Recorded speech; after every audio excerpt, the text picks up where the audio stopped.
सा बेटी यार थोड़ा सब्र रखो ना।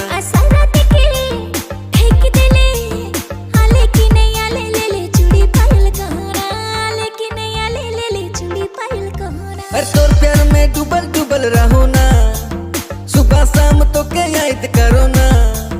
एरे सोना मन मोर काहे ना, झटे लाइन देबो तो के चूड़ी कंगना।